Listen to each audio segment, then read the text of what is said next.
All right. Good evening, everybody. Thank you very much for joining us today. It's a lovely Wednesday evening. Hope you're having a wonderful time. It's Christmas Eve, so we spend a lot of time listening to Christmas songs. I think okay, I had a great time. Thank you very much for getting us to 6.1k likes on TikTok. I'm going to clap for everybody just to thank you. Thank you. Thank you very much for the likes and all of that. If you're on TikTok, please don't stop our tapping icon up here and join the team. If you're a member of the team already, please drop a heart to me, drop a gift. Let's use that to push the life together. All right. If you're on YouTube, thank you very much for being here. On Facebook as well, on X and Facebook and YouTube. Please like the live and also share the live stream. Those on X, kindly like and repost. Thank you very much. A gentleman came here earlier saying something about Yoruba. Are you still here? If you're here, please let me know so I will know if I'm still going to answer that question when the time comes. But I'm glad we're here today. All right, Christmas is tomorrow. Share on Tijino, share Tijino. But that's by the lullaby. Oh, you're going to be with everybody's going to be with their families, I guess. Oh dear. Something.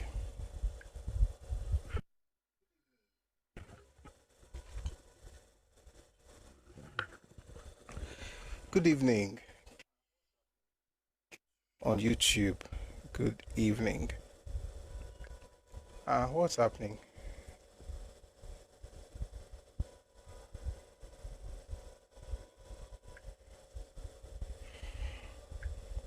This is strange. Humble.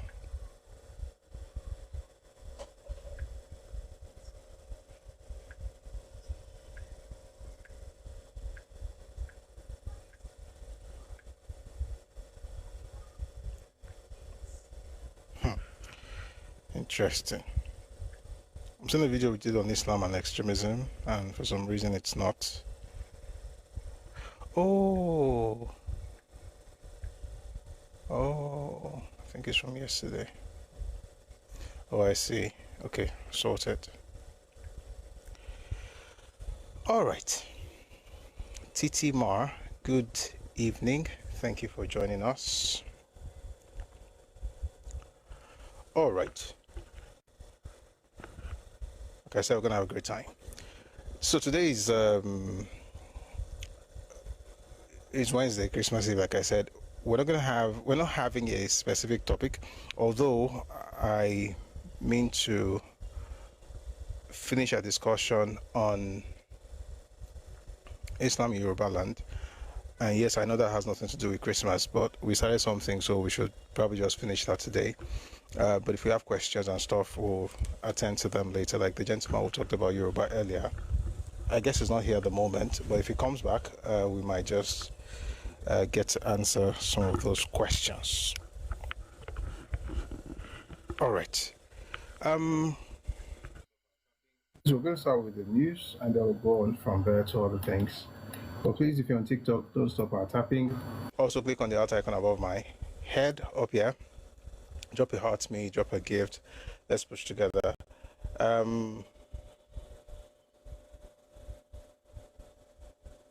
Okay. If you're sending a request to come up, please just give me some time. Please hold on. I'll bring you up very soon. Just have to, get done with the news first.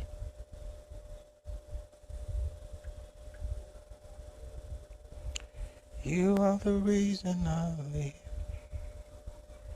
You're the one for me. You're the one for me. I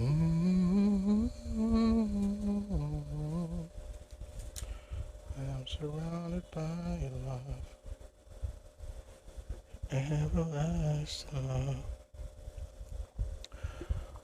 Okay. No, I'm laughing.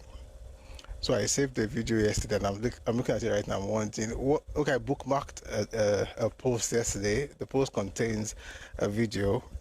I'm just looking at the video right now. And then, it will do Meji and Flavor. Just having a great time on stage. Quite interesting. I'm a war. I'm a fight. I'm in the boss keeper also. The man is very interesting.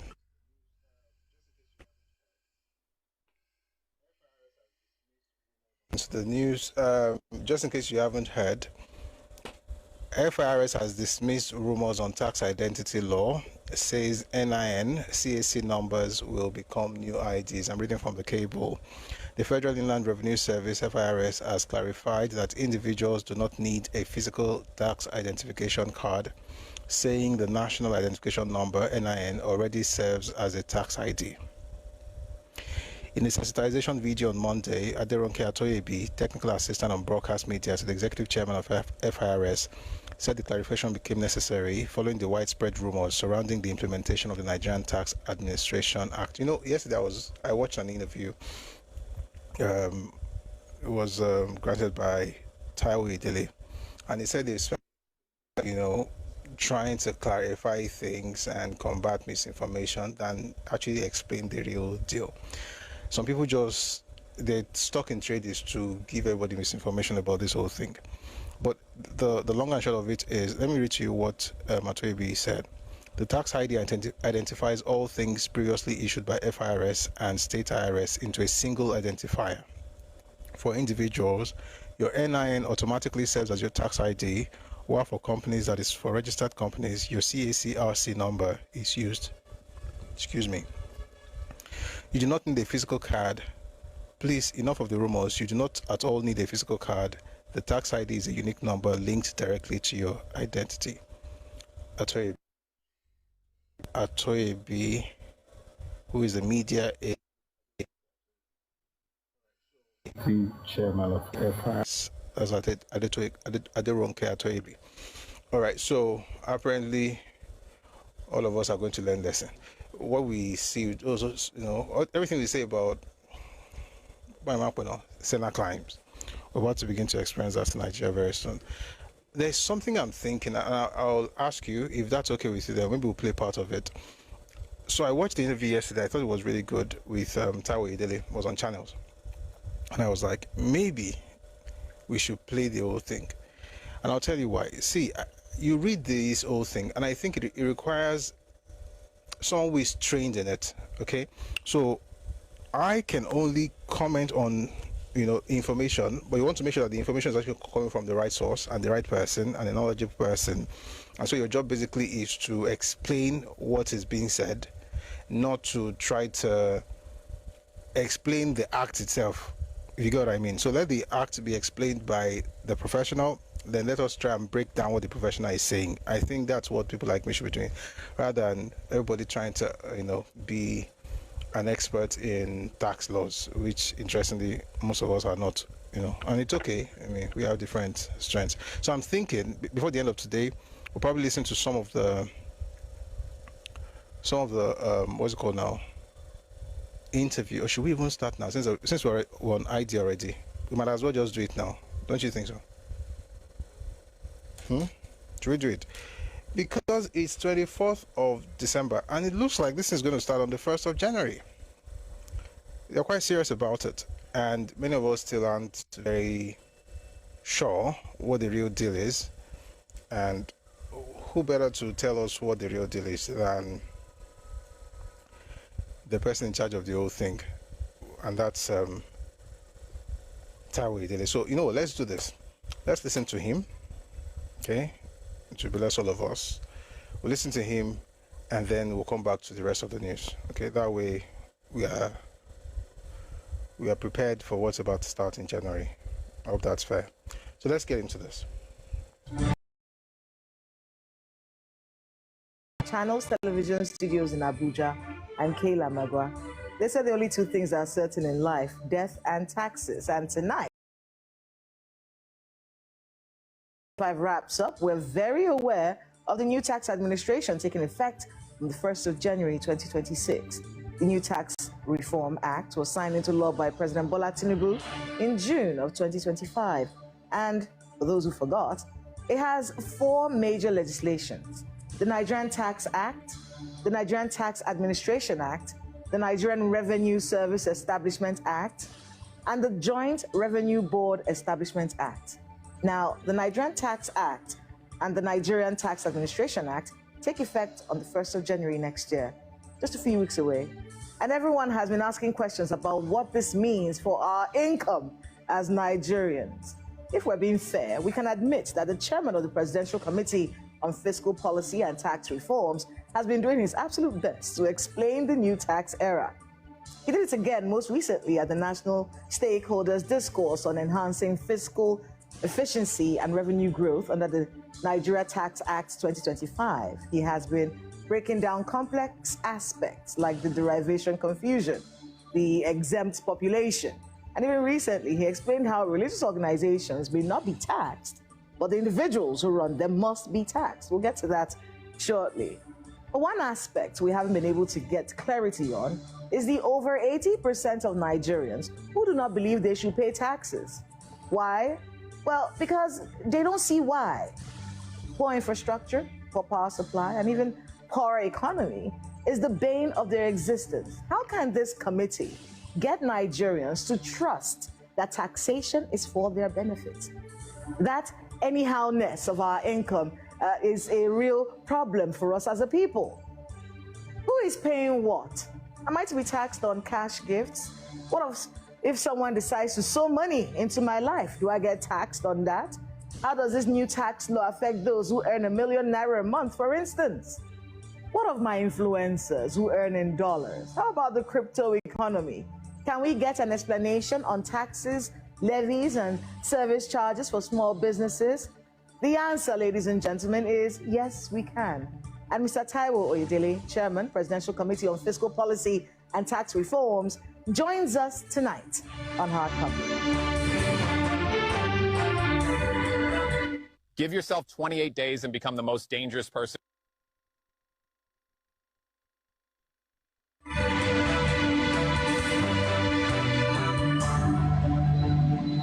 Mr. Taiwo Oyedele, welcome to Hard Copy. Kayla, thank you for having me. So let's start with the big one. What's going to happen on the 1st of January, just so people can understand what's happening with our taxes and our income? Yeah, thank you very much for having me. Currently, that's up until 31st December 2025. Far too many Nigerians, particularly low-income earners, middle class, small business owners, pay too many taxes, and the burden of tax on them is unbearable.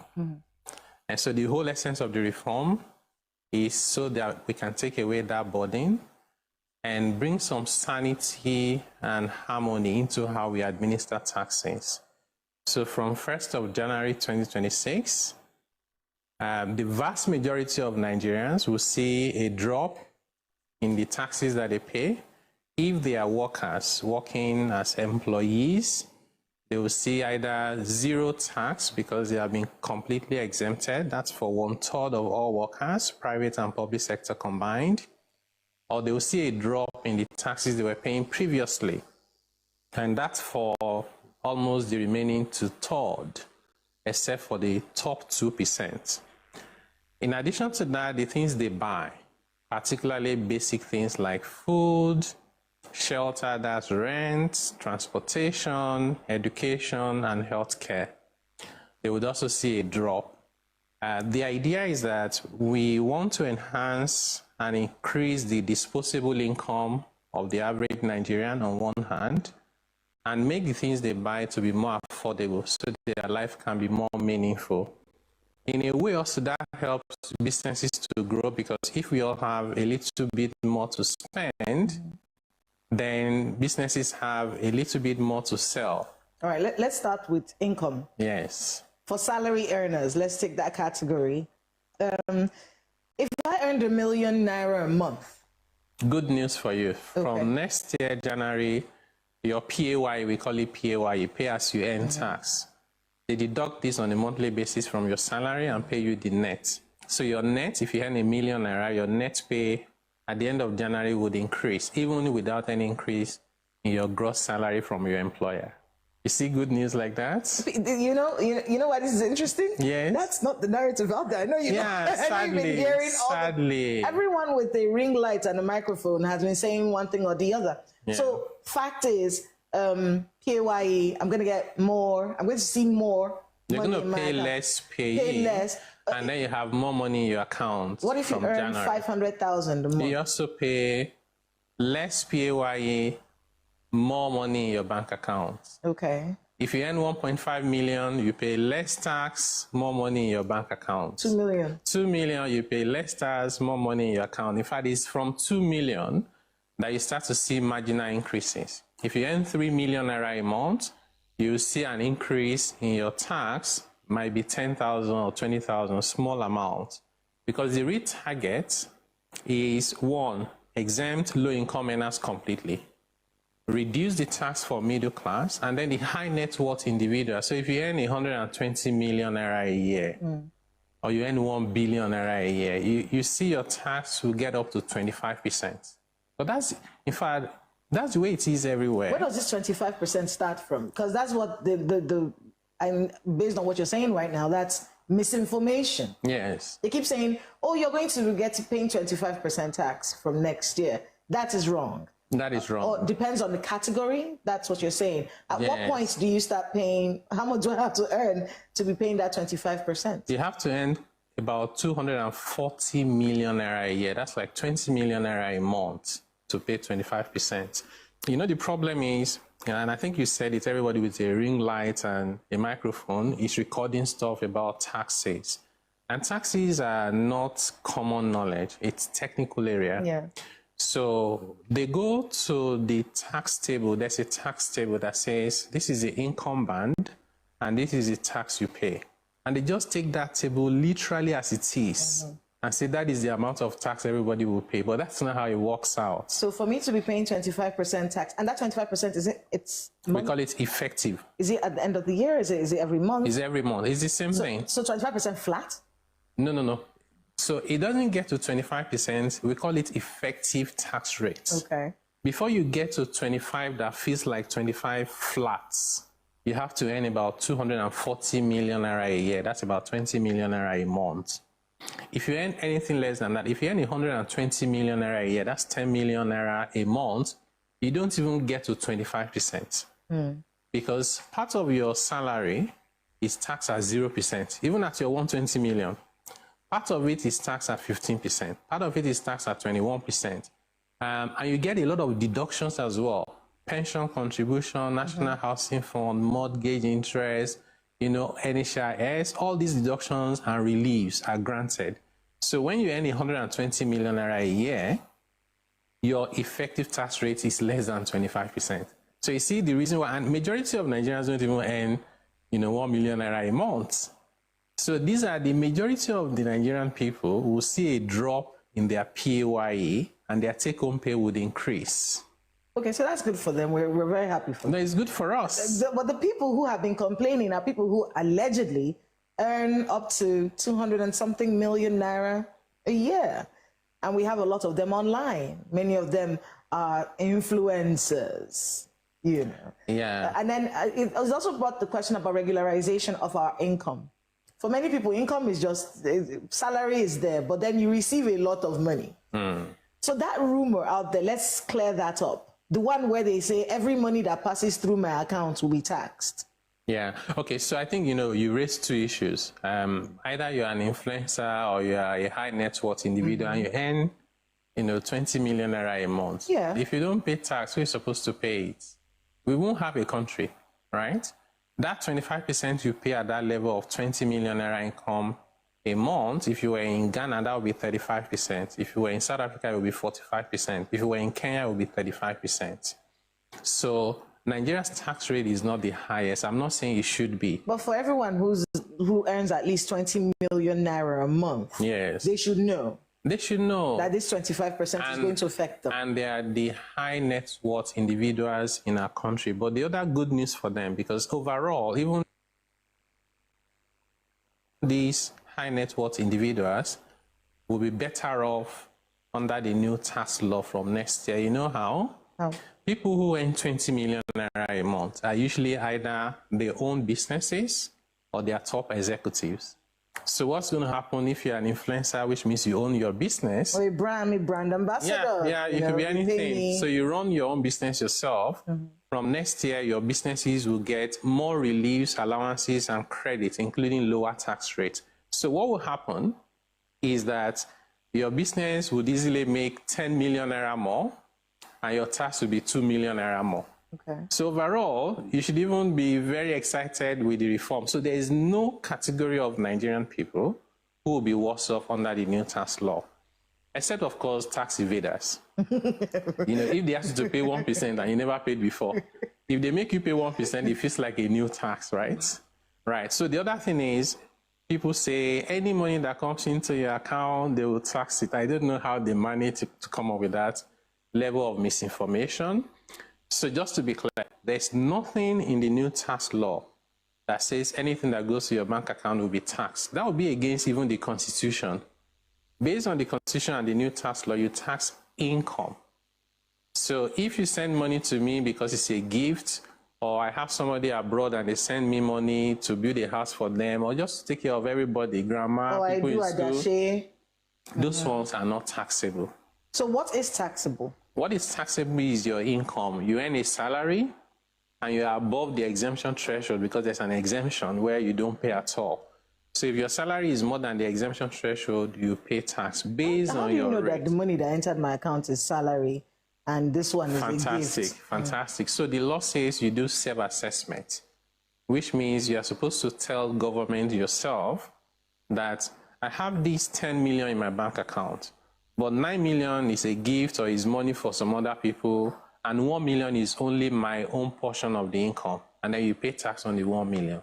That's what is in the law. We all have to do this. How are we going to tell the government this? Yeah, so if you work as an employee, your employer has a way of collating that information and giving to the government. So at the end of the year, they'll probably just give you a link to the website where you fill in some other information, your address, where you live, or if you have any other income, and you're done. Something very simple like trying to buy airtime. If you are a bigger person... We have to fill this form every month. No, once a year. Once a year? Yes. There's a way the tax system helps you collect reliable information about your citizens that you can use for social intervention. Well, that's another criticism that this new tax era is facing right now, which is, listen, you're trying to make it look like we are an advanced country. We are not. Don't be taxing me like I'm abroad. I'm not living like I'm abroad. I don't have basic amenities. I'm not living a very good life the way people abroad that you're taxing. At least those people, when they collect their taxes, they can see the tax working for them. Yeah, good point. You know but what? the bane of the existence of the Nigerian is that you're taxing. I've been paying taxes since I started working, and I've been working since the year 2000. Same for me as well. So, and then I keep wondering, okay, what did my taxes do if I'm still dealing with not having basic amenities? Yeah. So we still have a situation where people are on band A in this country. We're paying band A for that's 4 units per 1,000. And still, you don't have electricity for up to 6 hours a day. Yeah. So how can I trust you? Good point. I'm just as concerned about this as you are and as the ordinary Nigerian out there. So 2 things. 1, they say don't copy the system in the abroad because you are taxing us and you're not providing anything. The place to even start that conversation is that in the abroad, they don't tax poverty and reduce the tax on middle class. So we've copied that. Nobody has complained about it.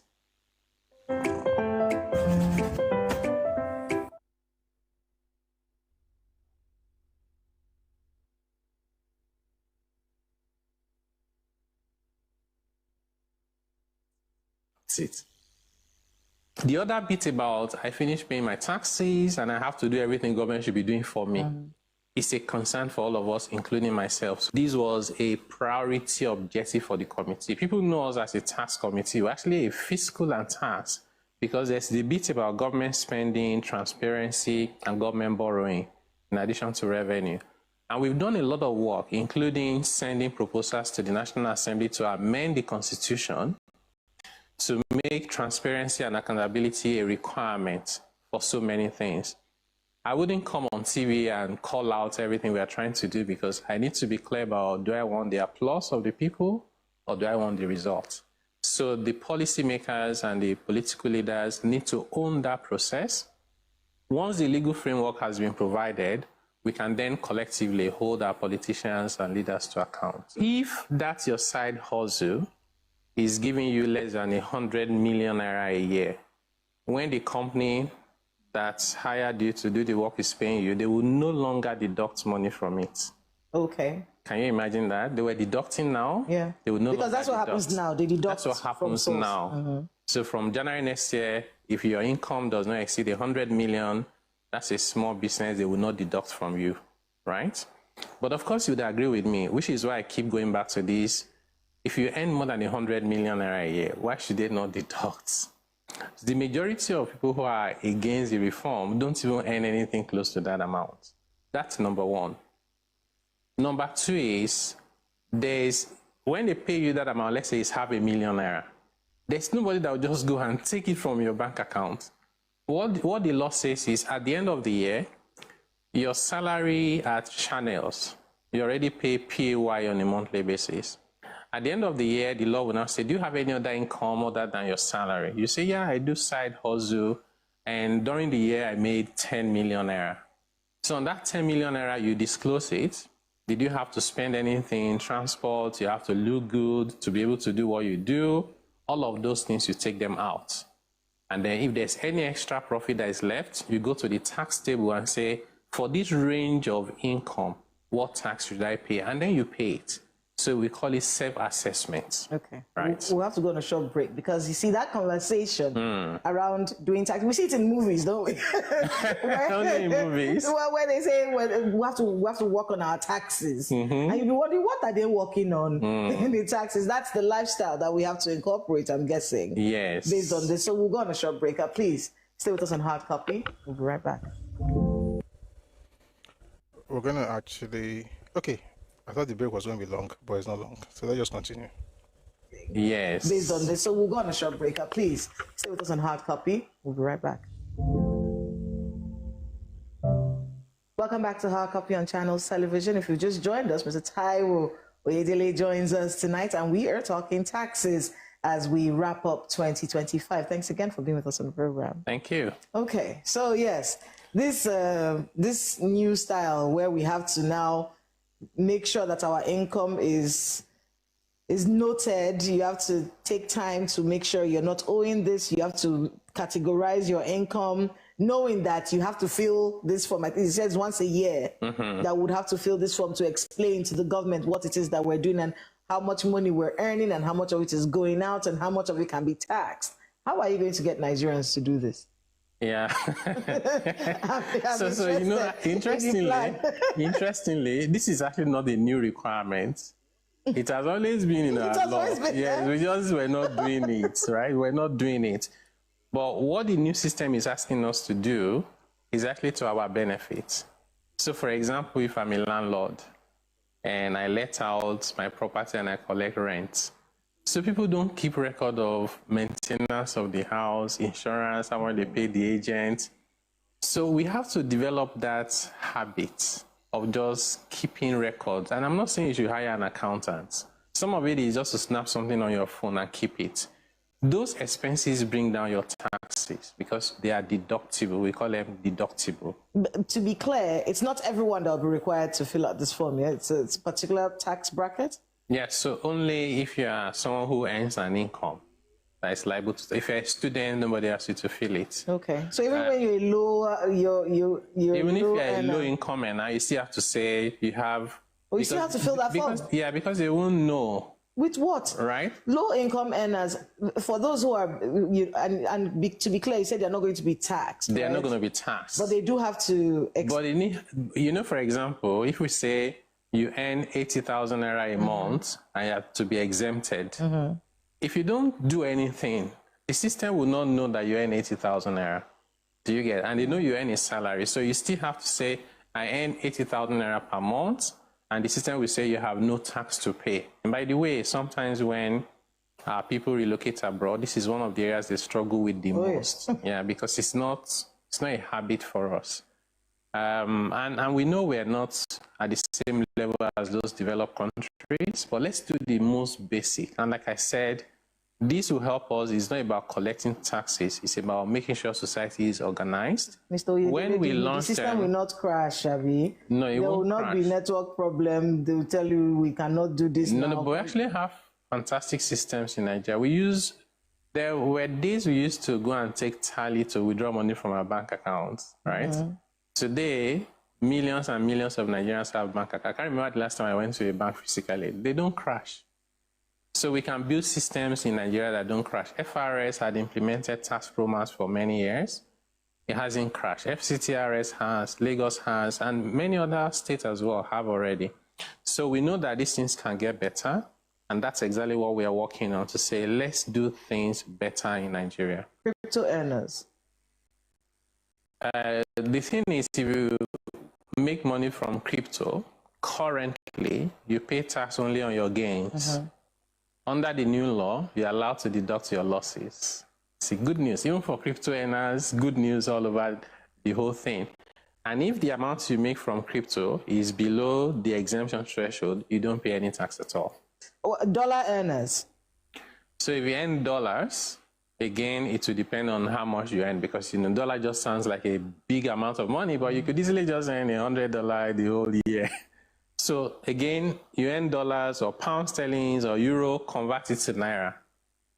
Do you have any expenses in trying to earn that amount? Take it out. Whatever is left, go to the tax table. Okay, am I below the exemption threshold? Yes, you don't pay anything. If you're above it, you find the rates. We have a tax calculator, because it's not just as simple as going to the table and finding the rate. If you go to fiscalreforms.ng, fiscal is F-I-S-C-A, fiscalreforms.ng, you find a calculator there where you can put the amount you earn. If you earn dollars, just convert it to naira. You know the exchange rate. Put the amount there because it only takes naira. It tells you if you need to pay tax at all or whether you're exempted. If you need to pay tax, it tells you how much you need to pay.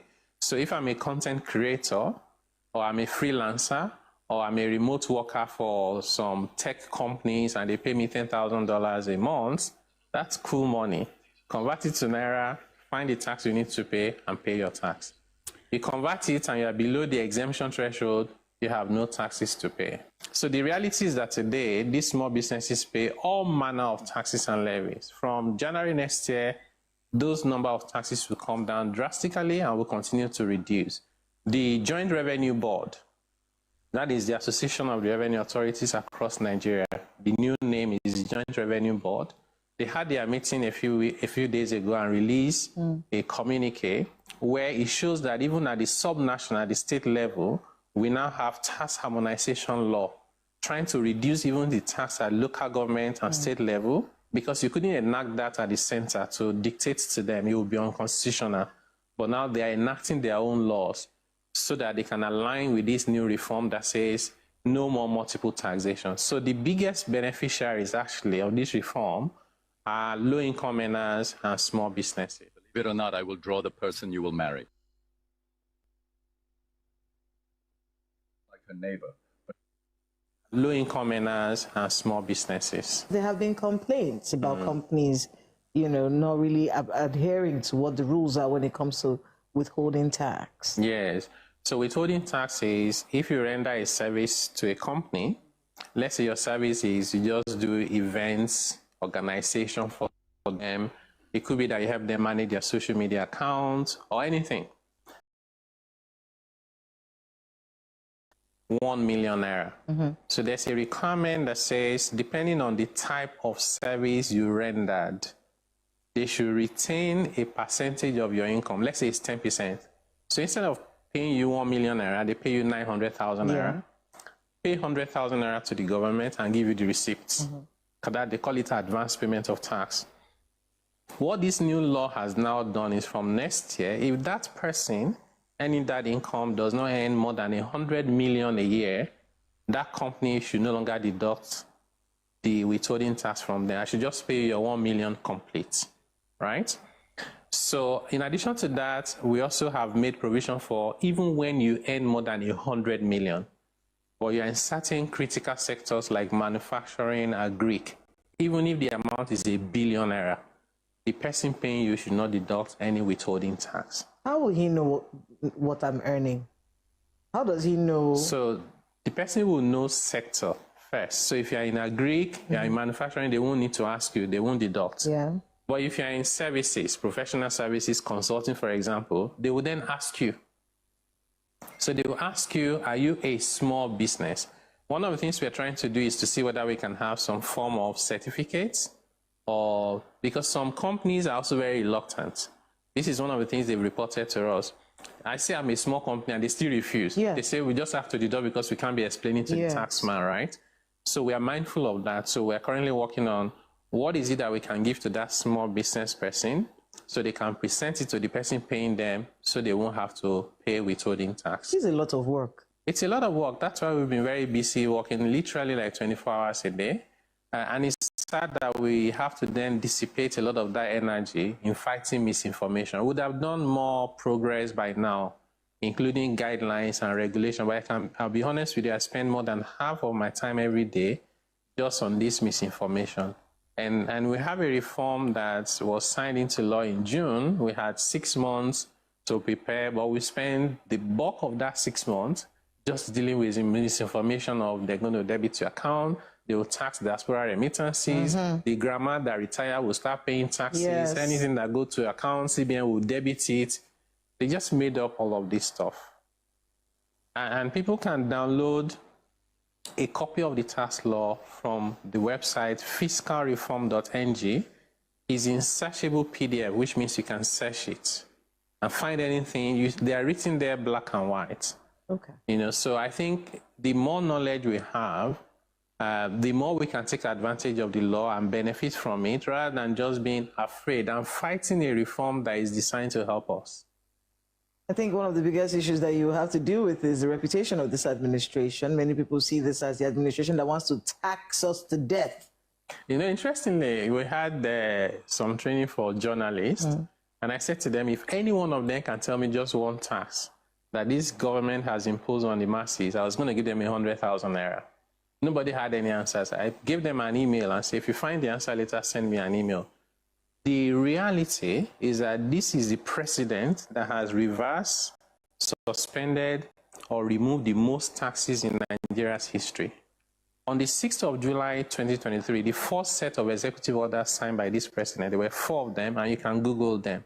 They were suspending taxes from excise tax on telecommunication and data to cybersecurity levy to import 4% on board that custom wanted to collect, so carbon tax on single-use plastic. So the list goes on and like that. So this government, on day one, people remember subsidy is gone. But that same day one, this president said, we have to tackle multiplicity of taxes, and he's been true to it. Well, it's a lot of work you have ahead of you, and we'll be watching to see how it all unfolds. But I want to thank you so much, Mr. Taiwo Oyedele, for being with us on Hard Copy, and good luck with all the work you have ahead of you. Thank you for having me. That's hard. That was a lot, and I know it was. I mean, if not, why not? I think it's important to actually use the opportunity to learn together. I've often wanted to have a conversation on this, but I also know my limitations and the fact that I'm not an expert in tax laws or anything like that.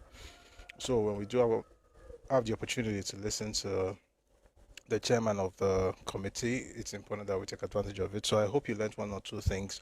You know what? I think I should do this, right? I'm going to get this. Let me put this video on the Telegram channel. I think that would be good. By the way, he kept mentioning fiscalreforms.ng. You could download a document at the PDF. It also houses, how do I put it now? It also features a calculator, a tax calculator. So please, if you go on Redomi Global, if you go to Redomi Global, you find a link there. Okay, you find the link there to fiscal reforms. You also find the link to this video that we just finished listening to. It's a YouTube link. What new tax law means to Nigerians' income. Taiwo Yedele explains. Please watch as many times as possible. I think it's at least introduces us to the whole thing, and then we can also have the PDF to understand it, right? And we should spend more time doing that than listening to individuals who will just tell you what they think the law is saying rather than, what the law is actually saying. I hope we got something. Thank you very much, Olumighty, for your comment in the comment section. So that was a long one, but like I said, it's very important, and I'm glad that you listened. All right, we're going to move on very swiftly. Still on Taiwo Yedele, interestingly, he was quoted on Nairametrics. Tax laws, lawmakers could halt January 2026 rollout over alleged alteration or Yedele. This is from December 22nd, 2025. Chairman of the Presidential Fiscal Policy and Tax Reforms Committee, Taiwo Yedele, has said the National Assembly has the constitutional power to suspend the planned laws. I'll take that again. Chairman of the Presidential Fiscal Policy and Tax Reforms Committee, Taiwo Yedele, has said the National Assembly has the constitutional power to suspend the planned January 2026 implementation of Nigeria's tax reform laws. He said this on Monday during Channel's television interview while reacting to allegations that parts of the tax laws passed by the National Assembly were altered in the gazetted copies. According to Yedele, even before the allegation of alteration emerged, there had been growing calls from some quarters for the suspension of the tax reforms. He noted that opposition to the reforms has been driven largely by misinformation and fear rather than the substance of the laws. The Tax Reform Committee chairman stressed that any decision to postpone implementation is beyond the remit of the Tax Reform Committee and lies squarely with lawmakers. Quote, if we even want to postpone the implementation of the law, it has to be the lawmakers. That's far beyond my pay grade. That decision has to be made, and I believe that decision for them will be a function of what their findings from this investigation reveal, he said. Yedele, however, warned that suspending or delaying the reforms would mean maintaining a tax system that disproportionately burdens low-income earners and small businesses. You know what? I'm going to put this link in the Telegram channel as well. But while I do that, I'd like to listen to a very short clip of an interview that he had on Channel C with another person. Okay, not the one we listened to, something else. But I think also helps to understand what's going on, especially with the allegation by the National Assembly that part of that bill or part of the tax laws have been tampered with. Take a listen to this. There are people that are calling, without going to some specifics, there are people that are calling for a suspension of implementation to avoid a bit of chaos in January the 1st. Is that a valid set? Yeah, so I think, I'll also tell you that even before this alleged alteration issue came up, there are people who have been calling for suspension. There are people who have been saying no to the reform, we cannot do it for whatever reasons. The biggest issue we've had to deal with and that we're still dealing with has been misinformation. Now, if you speak to the legal provisions and who has the powers, even if we want to postpone the implementation of the law, it has to be the lawmakers. That's far beyond my pay grade. So that decision has to be made. And I believe that decision for them will be a function of what their findings from this investigation reveal. But just to put it very clearly to the Nigerian people, what some people have done is to have recruited unsuspecting Nigerians to fight the reform that is meant to benefit the generality of the people, and by creating fear. So what is the cost of delay? What is the cost of not going ahead 1st of January? What is the cost of suspending it or not going ahead with the reform? It will mean simply that we continue with the status quo, which is that the bottom 98% of workers remain overtaxed. Small businesses miss out on exemptions, so they continue to pay multiple taxes and high tax burden. Large firms continue with their multiple and nuisance taxes, right? Minimum taxes continue to apply on low-income earners and small businesses and on profitable businesses. Hidden VAT continue to make the prices of basic consumption like food, healthcare, and education to go up, and then the wasteful distortionary incentive that we have that is distorting the economy will continue. So we need to be clear about what we're asking for. That's why I keep saying that even if it's established that there have been substantial alterations to what the National Assembly passed, my view would be identify those provisions, and those provisions, of course, mean they're not part of the law.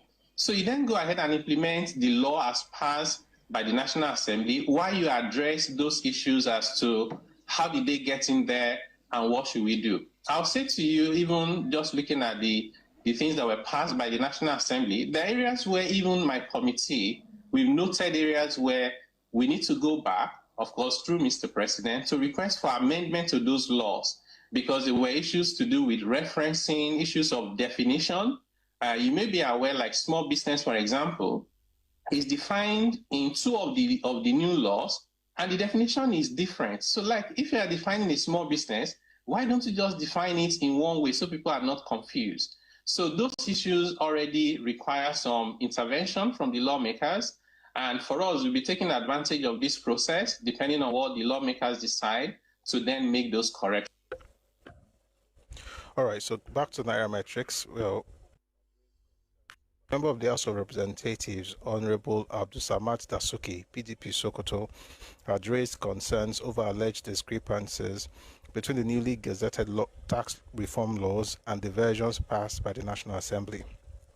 According to him, his review of the gazetted copies of the tax laws revealed material differences from what was debated, harmonized, and approved by the House of Representatives and the Senate. That's what Taiwo Yedele was referring to or responding to in the interview we just listened to. We're going to move away from that.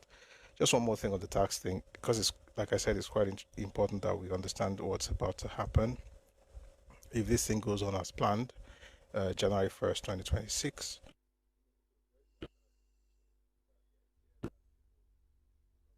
but I mean, okay, you already mentioned that in the video, that the idea that the government will just dip their hands in your bank account and withdraw money is just misinformation.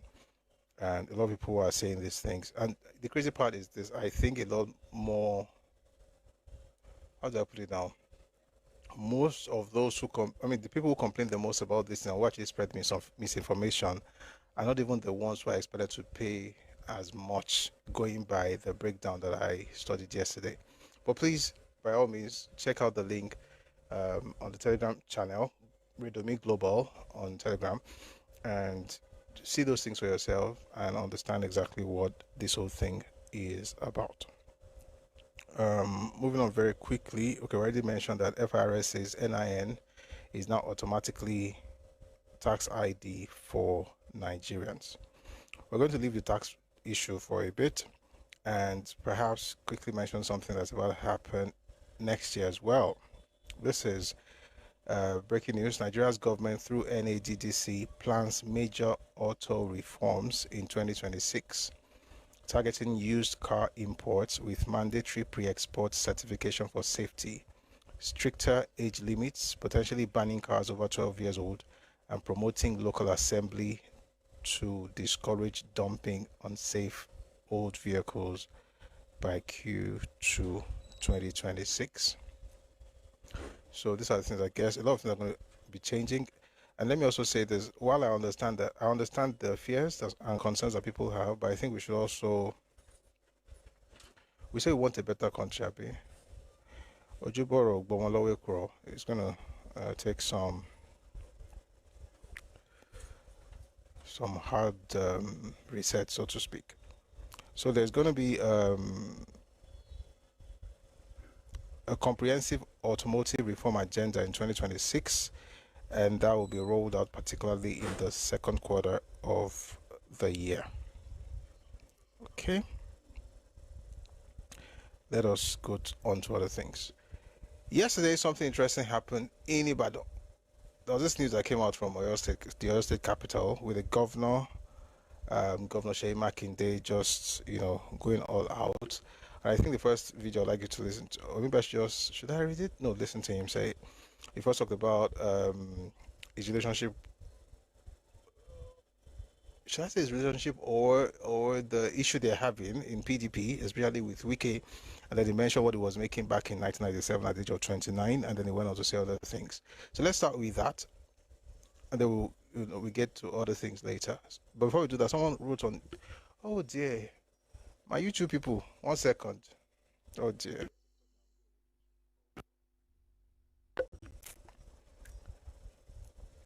I'll read TikTok now. I'm going to read YouTube also. Math Tuition says, that's so true. Mr. Adele was on Arise this morning debunking the misinformation.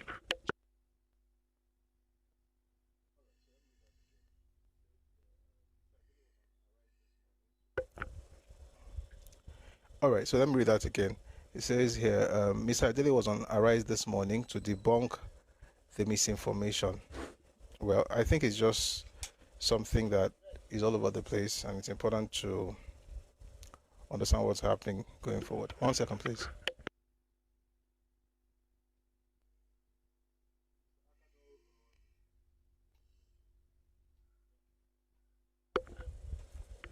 Mr. Akadol on, thank you.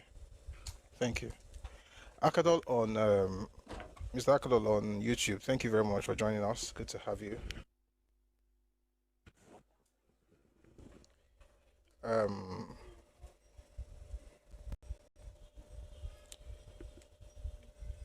1 second, please. All right. Anyway, let's start with the video, the interview.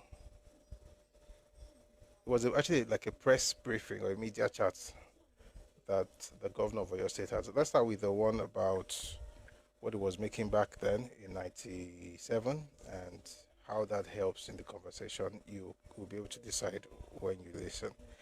All right. So please take a listen to Governor Seyi Makinde. Right now. And let me just mention again this issue of Wike.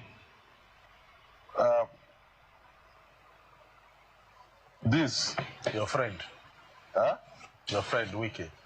My friend, Wike. Okay. So this was the exact first contract that Mobile gave to Macon. I was 29. It was $1 million. Within that 1 year, I made $1 million in my pocket.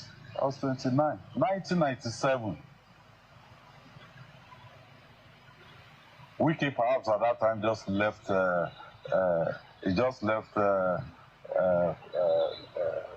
law school, and then his next job after that was local government chairman. And the trajectory was, I don't. I was in a meeting with the president and Wike.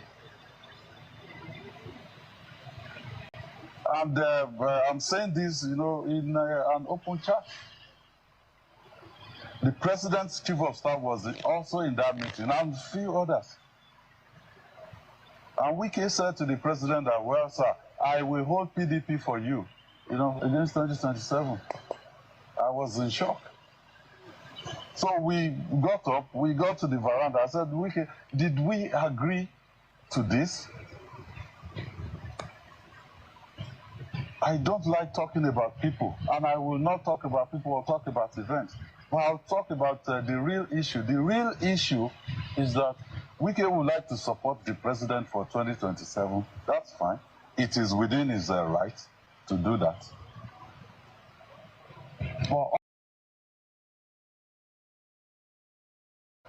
Me and Wike, and I confided in a mutual friend of us after that meeting. And I kept thinking, okay, the president did not ask him, do this for me. He was the one that volunteered that I will do that. So when I was telling our mutual friend, I said, look, maybe he was talking about an errand that the president never sent him. So let's watch, let's engage him. Let's see if he will back up. But he never did. So after he didn't back off, I said, well, now it's time to confront him.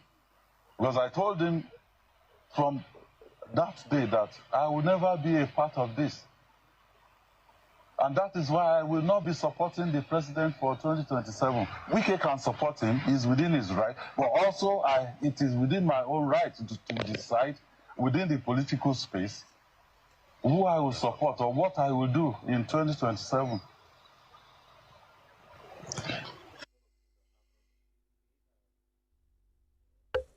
All right, I think a lot of things are happening in PDP and the parts are moving very quickly. In that same media chat, he said something about the Minister of Power and the conversation that Governor Sheyi Makinde had with President Tinubu on the matter of Mr. Bayadilabu, who is the Minister of Power, and his ability to organize the APC in Oyo State. Take a listen to the governor in that same chat. Just a few minutes. Take a listen, please.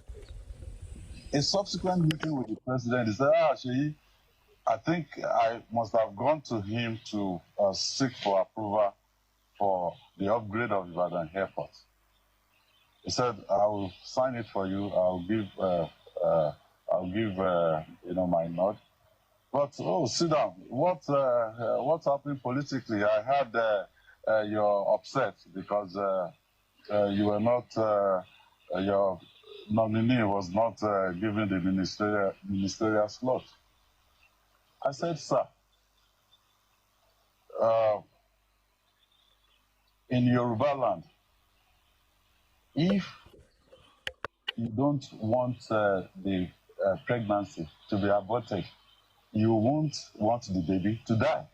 Because it's easier to abort a pregnancy than, to kill a baby.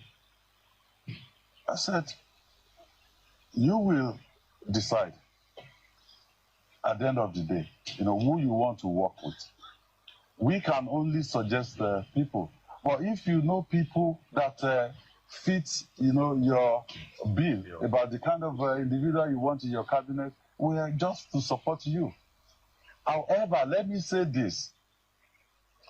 If you've selected the Minister of Power because you want him to help you organize the APC in Oyo State, he doesn't have the capacity. I told the president. He said, no, Sheyi, it's you that I want to help me organize APC in Oyo State. I said, no, sir, I can never help you organize APC in Oyo State because I am of the PDP.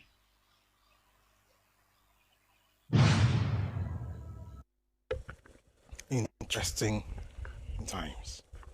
Anyway, when it's time to come up, please feel free to come up and you can talk about any of these things. Well, let's move away from Oyo now and go straight to Rivers State, where the National Secretary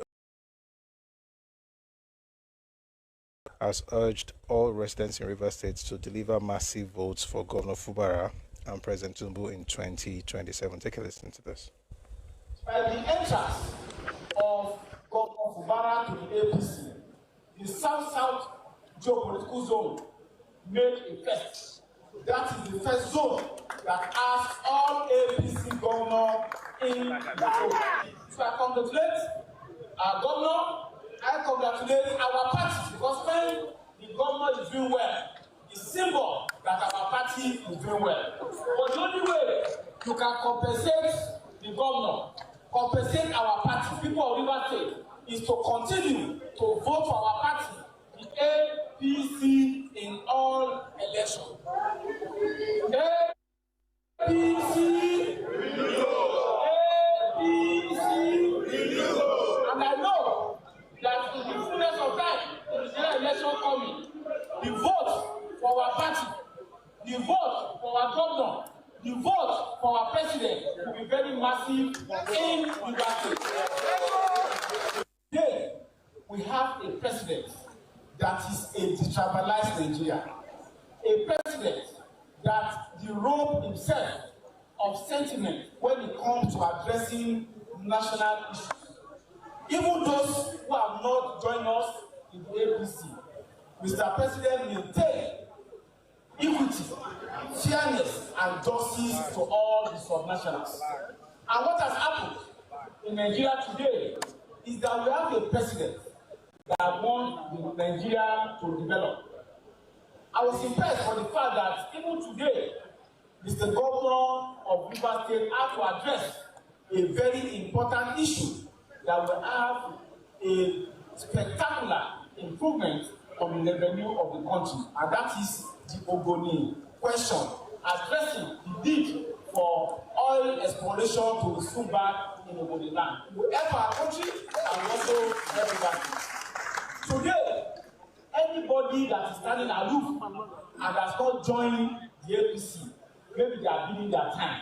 We are very sure that in the fullness of time, all the timber and caliber, all Iroko of political relevance in Nigeria will join my party, your party, the party of the governor of Rivers State, All Progressive Congress. I want to assure you that the party will create a level playing ground for everybody.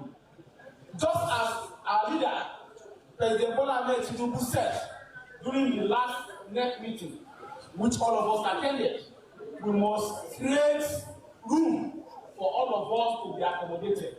Even if you have a large room and your neighbor is staying outside, try to create a small space within that room. So this is a party that believes in tolerance, a party that believes in equity, and a party that believes in the wisdom of leadership to allow all of us to prosper under the roof which symbolizes unity and, of course, which will bring progress to our country. The project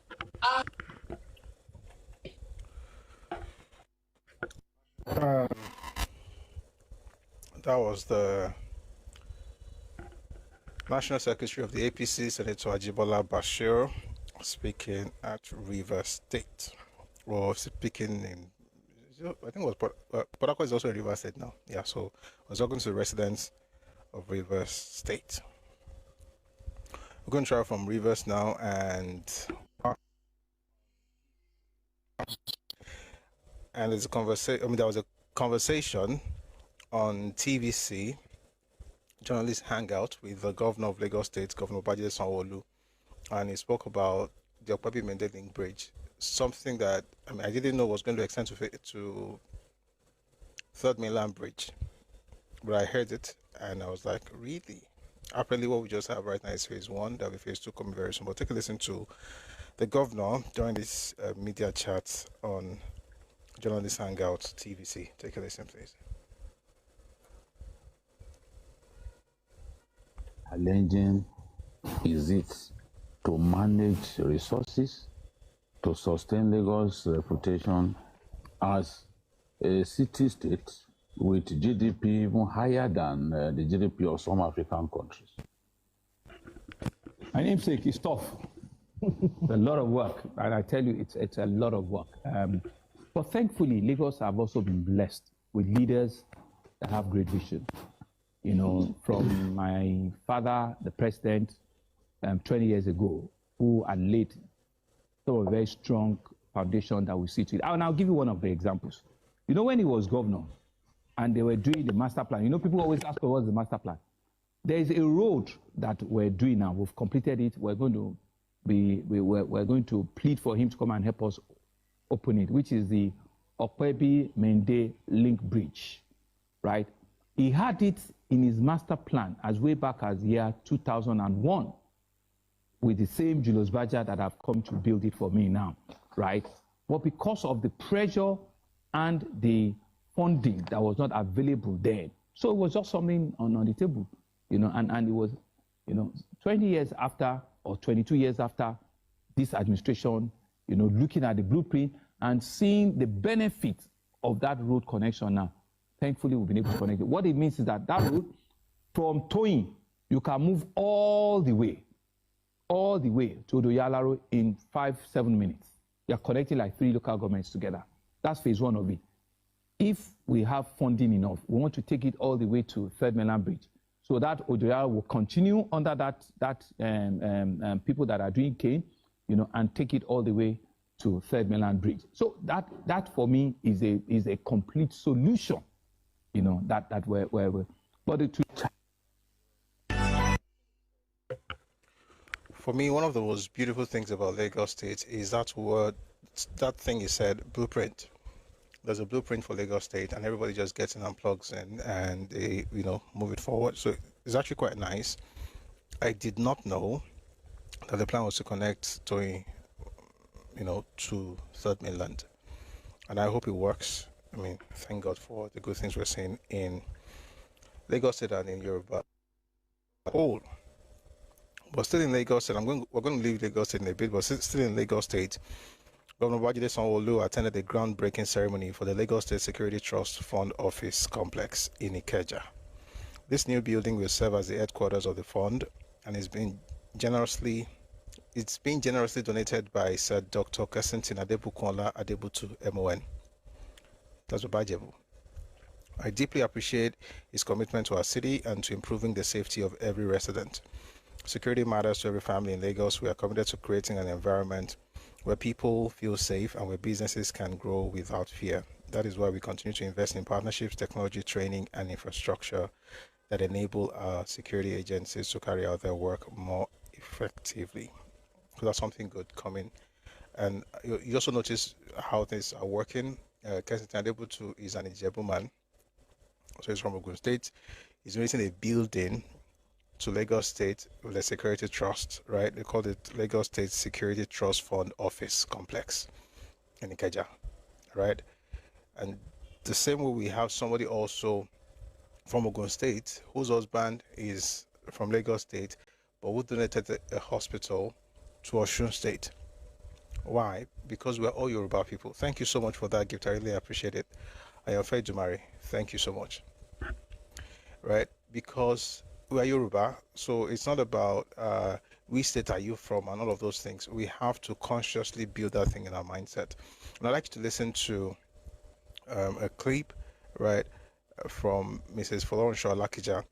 And here they talk about the new hospital they just opened in Osun State, Modupe and Folorunso Alakija General. I think Modupe and Folorunso Alakija Hospital. It's a fantastic place. That's over 250 beds, right? Well equipped and all of that. But I'd like you to take a listen to this clip. It gives you a very good understanding of what's happening at the moment. Take a listen, please.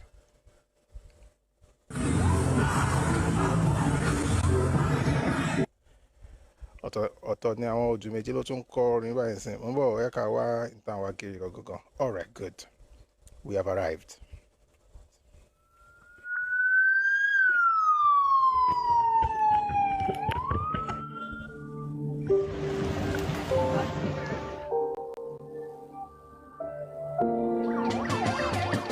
In the name of Almighty God, the Father, the Son, and the Holy Spirit, I welcome all of you to this event. Today is a special day.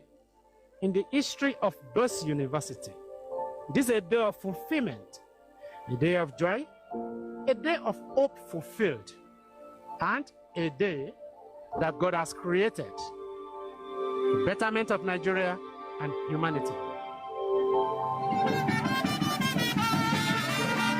The legacy we are gathered here to commission here today is the first and most unprecedented largest donation from an individual or family to any university, not only in Nigeria, but in the whole of Africa at large. It must have been a spiritual and divine calling for the Alakija family to help the society to grow and overcome the challenges of healthcare and Medicare of our times.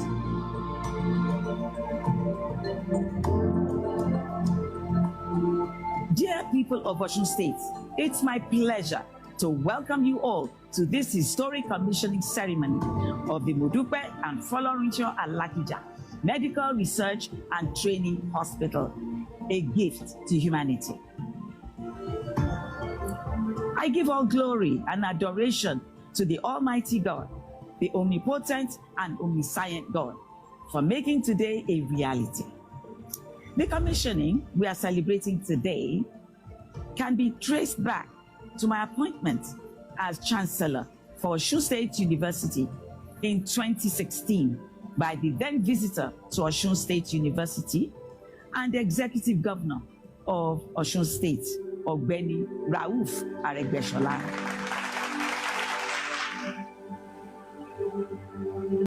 I am the happiest person today on my assumption of duty as executive governor and visitor to Osun State University in November 2022.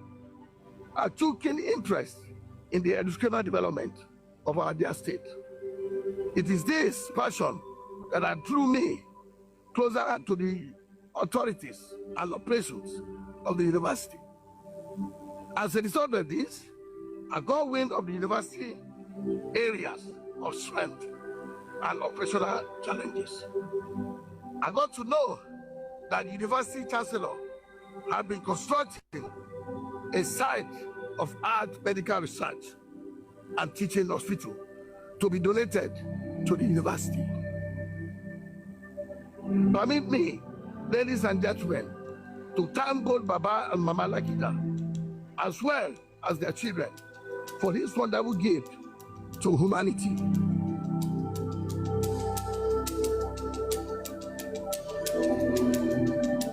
It really is a very special pleasure indeed and a great honor to be here at this historic commissioning of the state-of-the-art Modupe and Folorunsho Alakija Medical Research and Training Hospital.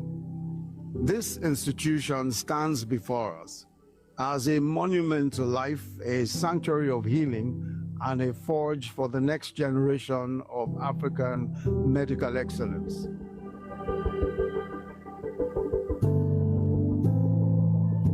Today would not have been possible without the extraordinary public-spiritedness, generosity, and vision of the Alakija family. Mr. Modupe and Mrs. Folorunsho Alakija, partners in life, business, and philanthropy. Apostle Dr. Mrs. Alakija committed that her family would make this project her defining legacy as Chancellor of the Osun State University. Your Excellency, the Modupe and Folorunsho Alakija Medical Research and Training Hospital is more than a milestone for Osun State. It is a beacon for Nigeria and is a promise to West Africa. I pray that it will stand for generations as a symbol of what happens when vision meets generosity and when compassion is given its concrete form. It's my profound privilege, therefore, and honor to officially commission the Modupe and Folorunsho Alakija Medical Research and Training Hospital to the glory of God and for the benefit of the people of this state, our country, and the world at large. Thank you, and God bless you all.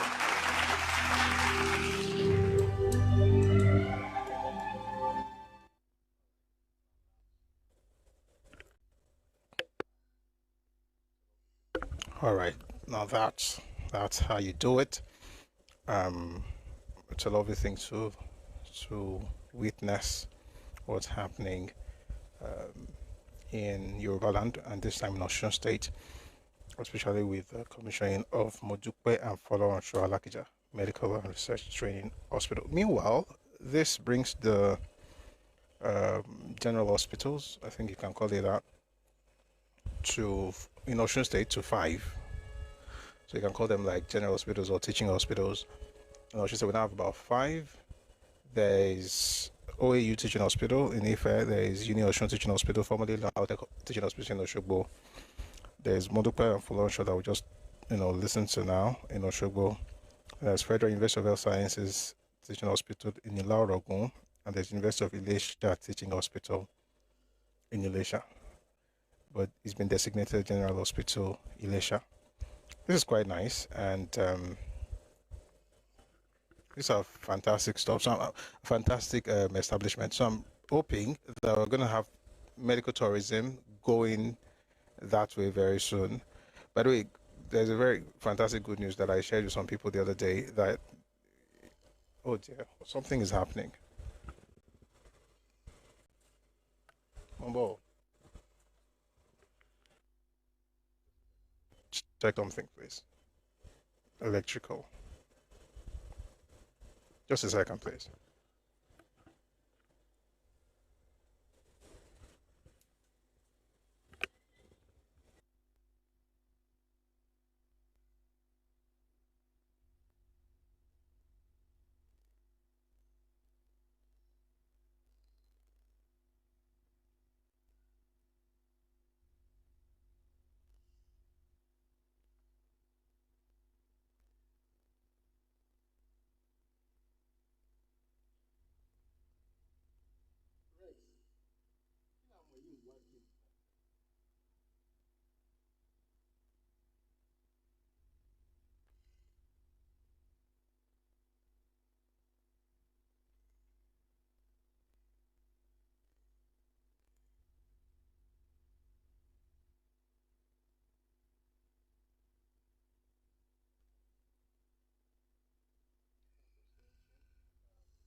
Jesus is Lord.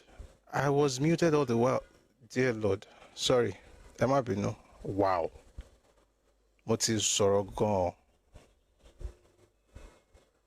Wait, can you hear me now, please? Try and go by and sing.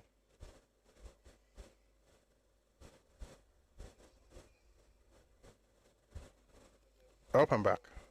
Okay. So there's something that there's a sickle cell disorder is now available at Sickle Cell Foundation Nigeria Luth.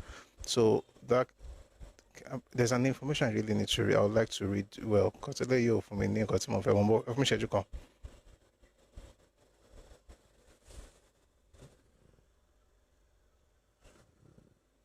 Oh, brilliant! I found it.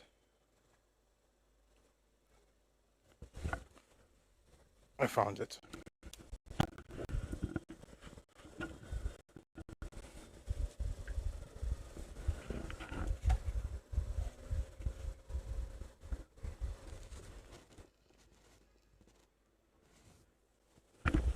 Okay. Something about sickle cell treatment in Lagos State. So if you know anybody who is suffering from sickle cell disorder, now there is help. The cure for sickle cell disorder is now here in Nigeria. Your journey to healing starts today with our bone marrow transplant program. So it's called SCFN Luth Bone Marrow Transplant Program. If you know anyone who is interested, please get more information. You can just go to their website, go to sicklecellfoundation.com, and you can get more information on that. Good news all around, and we're glad that this is happening in Yoruba land and in Nigeria at the moment.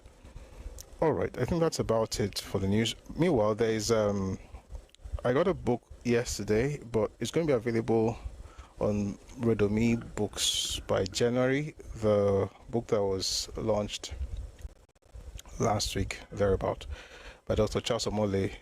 I'm sure you've heard about this one. It's actually quite nice. I'm just reading here and there, not really read the book. I just got it yesterday. But you'll be able to get it on Redomi Books from January as pictures, interesting stuff, right? Different angles to a man's story.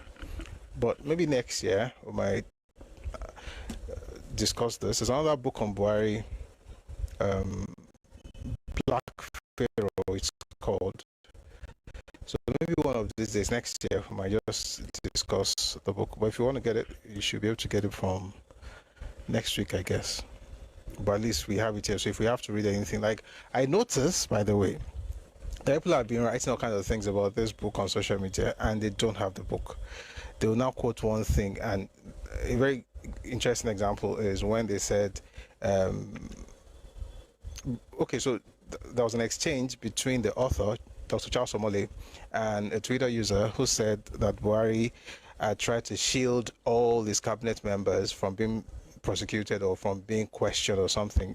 You know, let me see if I can find it for you. Yeah, from being questioned by the new government.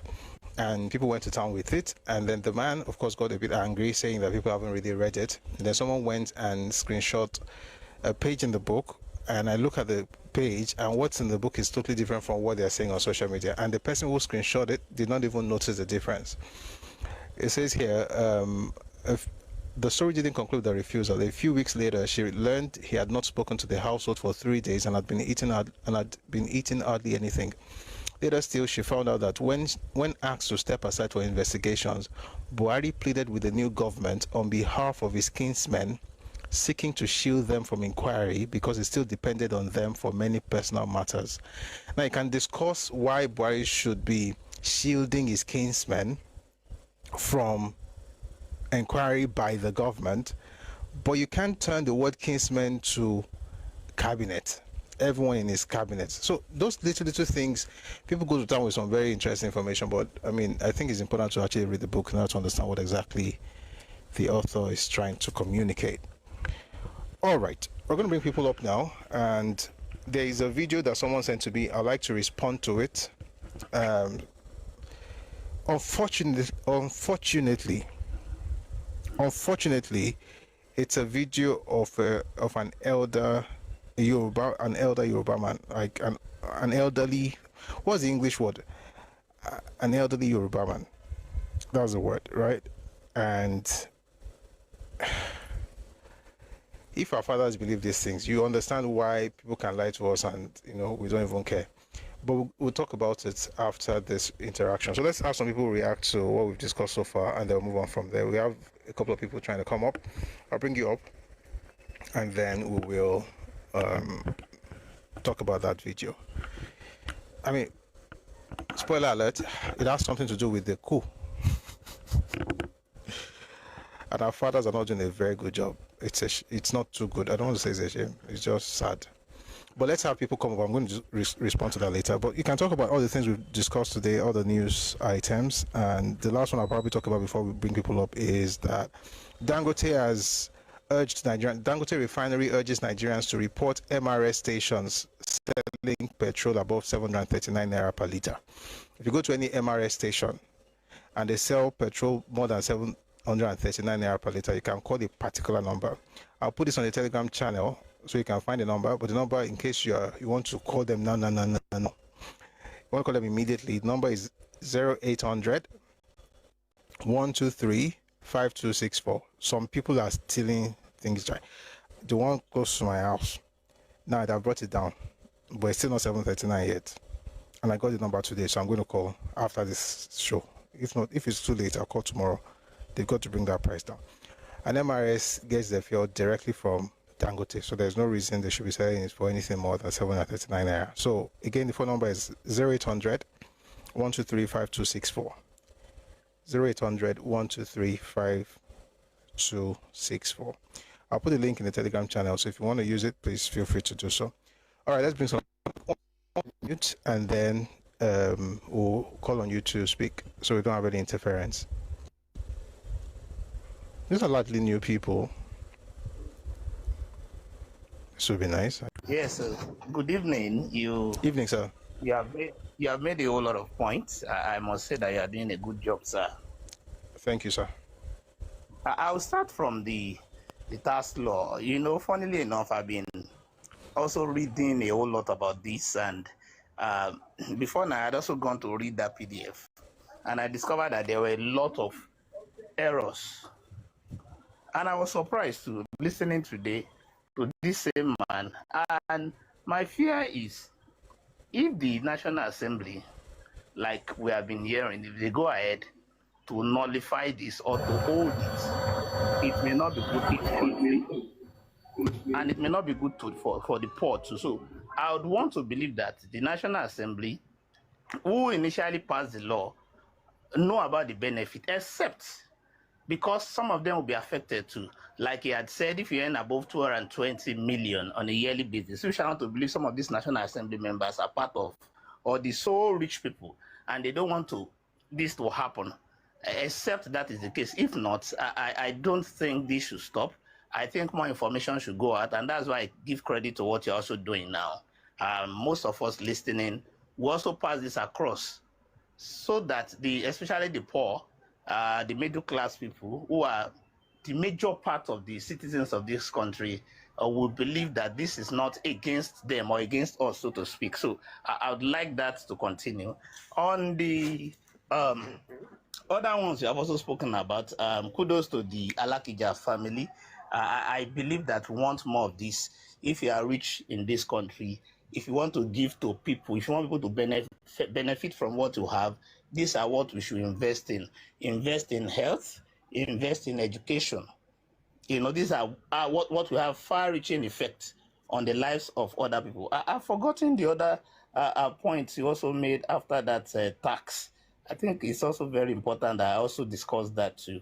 Probably if I cannot remember, I'll come back and talk. But you are doing a good job, sir.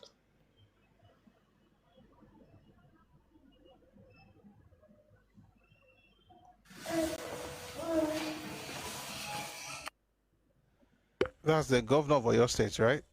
Yes, thank you. Thank you. Well, it's funny between Sheyi Makinde Wike and the then G5, you know, while all those drama were happening 3-4 years ago, I was watching and I was asking myself, will these people still stick together? And see what happened, see what is happening in the PDP. And I must also say that Governor Seyi Makinde is very bold, coming out to, I never believed he would come out to speak against Wike. Wike had been throwing some basketball, so to speak, on Seyi Makinde. At the point, he even said that this man knows what he's doing.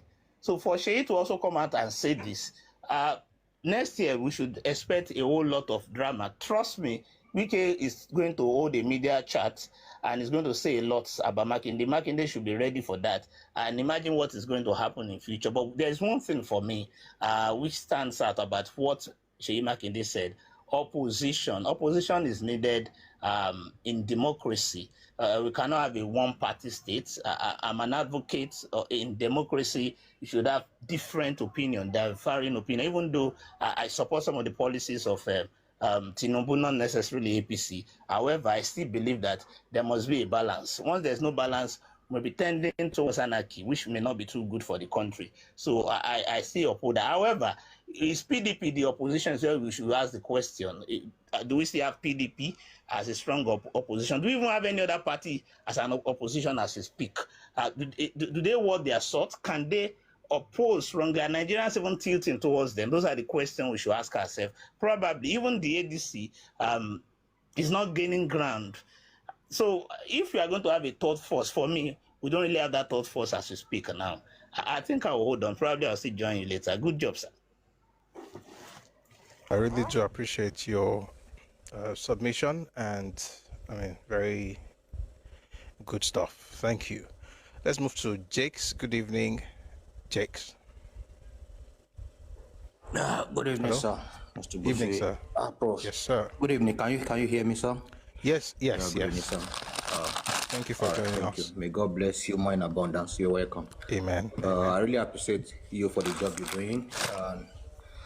I don't know what my level of understanding of the situation would have been if not for you. So I give that kudos to you. Thank you so much, sir. My question is not about the things I would have asked. I think the gentleman, they have already spoke about the things I would have mentioned. And I am the type that I always wait to see how things works out before I speak about the things on the ground. I spoke to you before initially about, I would have liked to say this in Yoruba if you will permit me to say that. I don't know if Please go on. Okay. My question is on the ìpilẹ̀ṣẹ̀ orúkọ Yorùbá. Orúkọ yẹn fún rẹ̀ Yorùbá. Oh, you're the one who asked that question in the comment section earlier. Yeah. Because I was on a platform this afternoon and someone was delegating that name who happens to be a Yoruba indigenous herself. And what did the person say? I'm not versed in that. He said that orúkọ yẹn pé wọ́n ti gégùn lé orúkọ yẹn pé ìnagijẹ orúkọ ọba Ọ̀yọ́ ni tó jẹ́ ọmọ Tápà tó wọ́n gbé wá láti tó kó wá lọ sọ sílùú Ọ̀yọ́. It's really bad. It's really bad. And she was saying it in English where everybody can hear it. And I was just wondering what kind of information is this? And she was saying it with all manner of boldness that we shouldn't be bearing that name. We should bear either Iwo Oòrùn or Odùduwà. Those are our names, not what we're bearing. Pé orúkọ tá ń jẹ́ orúkọ tá ti gégùn lé ni, because wọ́n ti gégùn lé ọba Ọ̀yọ́ yẹn. Wọ́n gégùn lé ọba Ọ̀yọ́ àbí ọba Ọ̀yọ́ ẹni sùúrù hold on. Wọ́n gégùn lé ọba Ọ̀yọ́ àbí ọba Ọ̀yọ́ gégùn lé orúkọ yẹn. No, wọ́n gégùn lé ọba Ọ̀yọ́, so gbogbo ọmọ tó wá láti ìdílé. Kò lè sọ pé wọ́n gégùn lé ọba Ọ̀yọ́. Nǹkan tó lè sọ, mi ò sí bẹ́ẹ̀ ọgbà kàńtẹ́ẹ̀dì, nǹkan tó lè sọ ni wípé bóyá ọba Ọ̀yọ́ gégùn lé orúkọ yẹn, and tó bá sọ pé ọba Ọ̀yọ́, she will most likely be talking about Aole. So kò lè sọ pé wọ́n gégùn lé ọba Ọ̀yọ́, ta ló gégùn lé ọba Ọ̀yọ́. But olórúkọ yẹn, ó ní orúkọ yẹn, orúkọ tí rubbish ló ń sọ, orúkọ tí ìnagijẹ tí ọba Ọ̀yọ́ ń jẹ́ ni pé no pe ni mọ̀mẹ́ tó gbàdé wá sí. Ẹ jọ̀ọ́ ẹ má worry. I think it's just nonsense.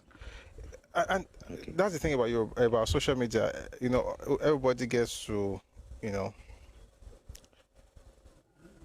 Working well, just for me to have clarification, ṣé ọba Ọ̀yọ́ ló gégùn lé orúkọ yẹn ni? Tòró lórúkọ yẹn ìnagijẹ tí wọ́n orúkọ. I'm telling you that you are wrong. The person is wrong. Ẹ kàn tún sọ. Okay, ẹ má bínú. Sherry, no, ẹ má mi bínú. Mo ń ṣáà tí wo máa bẹ̀rẹ̀ sí dá yín lọ gangan ni. Okay.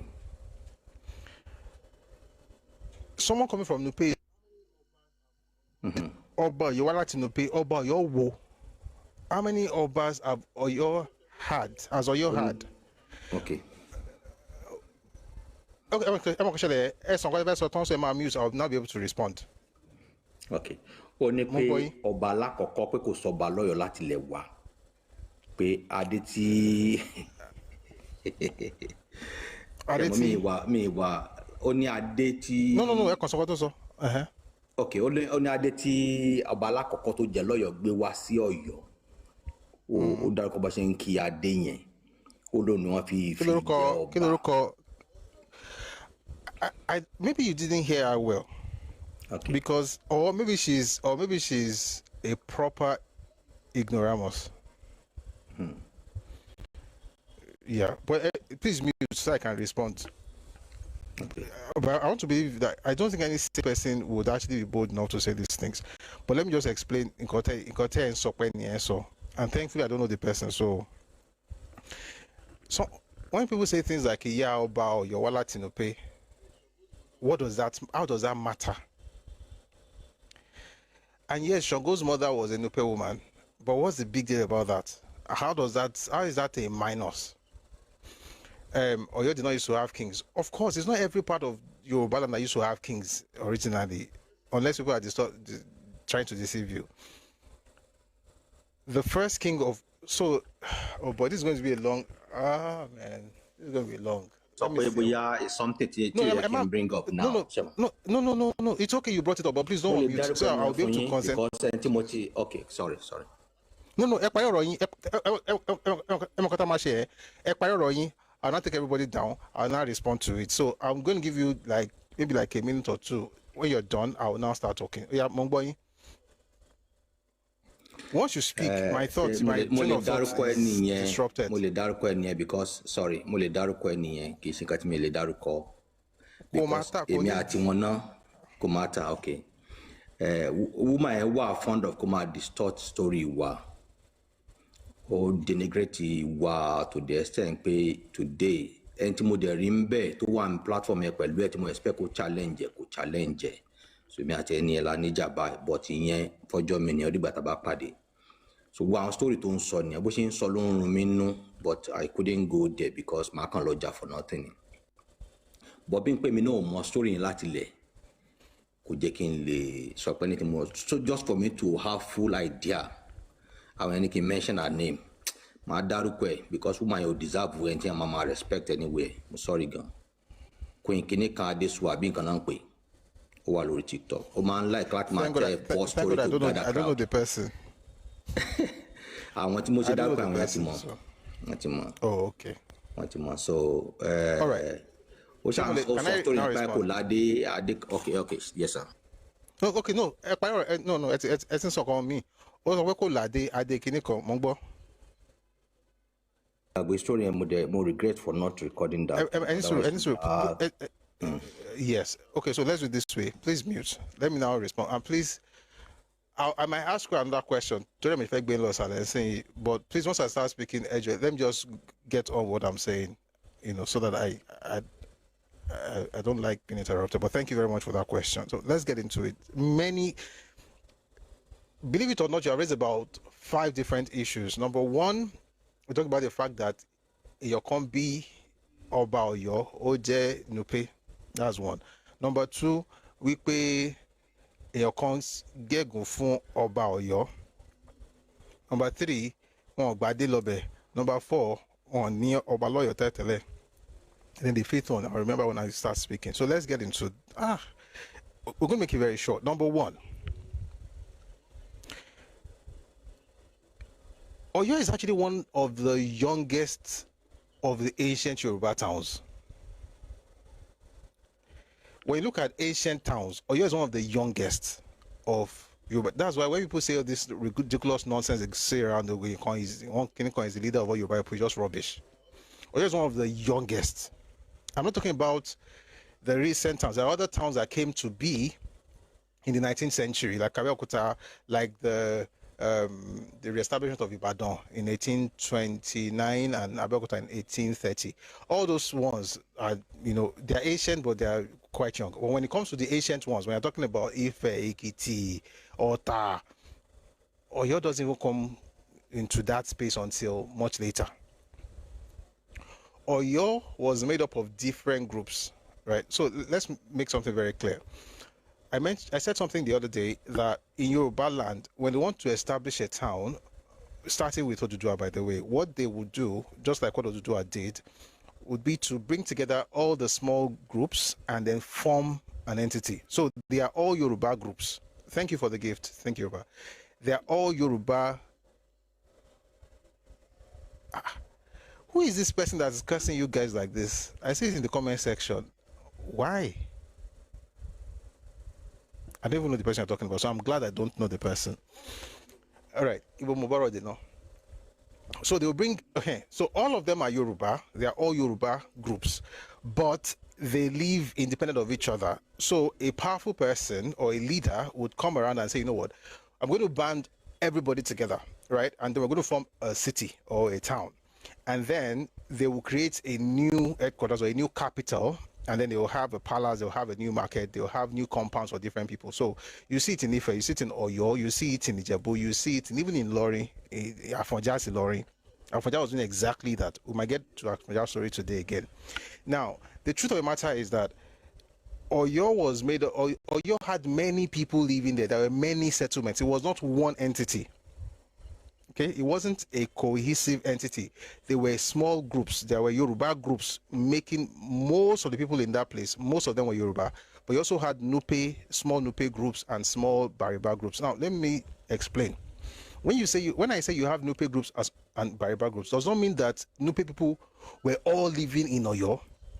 It just means that you have like small communities of a particular ethnic group living in a particular area, and that area now falls into the jurisdiction of Oyo. By the way, I remember something I had to quickly say. Whitey Kubo, I went to check something you said a couple of days ago, and you were right.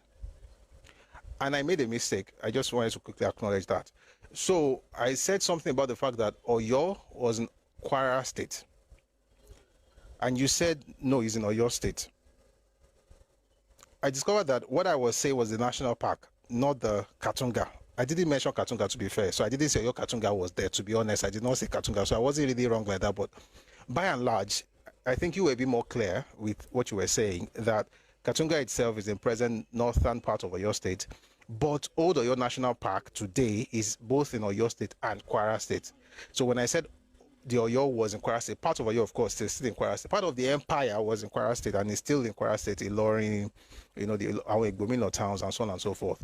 But the capital itself was in the northernmost part of present-day Oyo State. And I was doing some research yesterday to know what's even happening around there right now. And it's quite sad that the whole place right now is just forest. There's nothing, there's nothing there now. But it's been preserved as national park, but you can't find buildings and structures, of course, unless of course you're an archaeologist who wants to do some work there. But I just thought I should quickly acknowledge that Oyo, the old Oyo, before they moved from there and went to Igbo and eventually to Agoja, which is now Oyo town. All right, so back to what I was saying. So originally you had a lot of Yoruba groups scattered around, and you have like pockets of Nupe and Bariba. Oromiyo gets there after leaving Benin. He had left Ife, went to Benin, stayed in Benin for 2 years, or in Edo area for 2 years, and then moved to Oyo. And what he did was what his grandfather did. I should also mention here, Oromiyo was Oduduwa's grandson, not his child. which is why saying something about who is bigger between Alaafin and Oni is ridiculous and it makes no sense.